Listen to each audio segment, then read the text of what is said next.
Europe 1, 6h56, Thomas Soto. Le vrai faux de l'info de la matinale, Géraldine Vosner, bonjour. Bonjour Thomas. Et ce matin, le président Macron qui reçoit Vladimir Poutine. Une première rencontre scrutée par les Républicains qui prônent une approche pragmatique des relations avec Moscou. Christian Jacob, le coordinateur de leur campagne aux législatives, était ce dimanche l'invité d'Europe 1. Il plaide pour un assouplissement des sanctions contre la Russie. Aujourd'hui, ces sanctions ont pénalisé les intérêts français, les agriculteurs en particulier.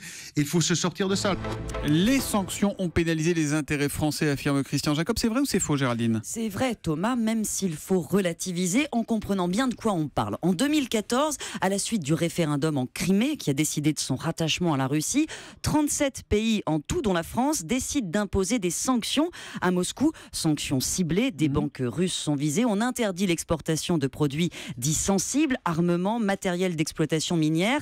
Et dès le mois d'août, la Russie réagit en imposant un embargo sur l'importation de certains produits agricoles. Les conséquences sont réelles. Les exportations vers la Russie plongent en 2015 de plus de 33%. Alors attention, les sanctions ne sont pas seules en cause. La chute du rouble, la baisse de pouvoir d'achat des Russes ont joué aussi. Il y a une multiplicité de causes. Exactement. Et si certaines filières agricoles souffrent, c'est vrai, de l'embargo russe, on se souvient des producteurs de pommes, des éleveurs de porcs bretons, il faut se rappeler que la Russie, même avant l'embargo, n'absorbait que 3% de notre production agricole.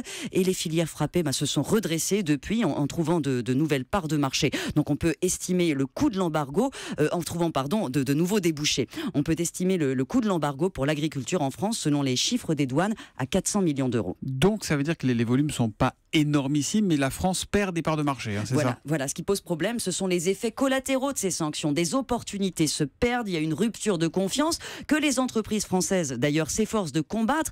Avec ou sans sanctions, 6000 entreprises sont présentes en Russie, elles y investissent. La France est d'ailleurs, en termes de flux, le premier investisseur étranger dans le pays. C'est important car les tensions diplomatiques ouvrent une brèche dans laquelle des concurrents s'engouffrent, la Chine, les pays d'Asie, et la France perd des parts de marché, même si ses exportations vers la Russie commencent tout doucement depuis 2016 à se redresser. On va parler business, sans doute, entre Emmanuel Macron et Vladimir Poutine sous les ors de Versailles. Merci beaucoup, Géraldine Vosner.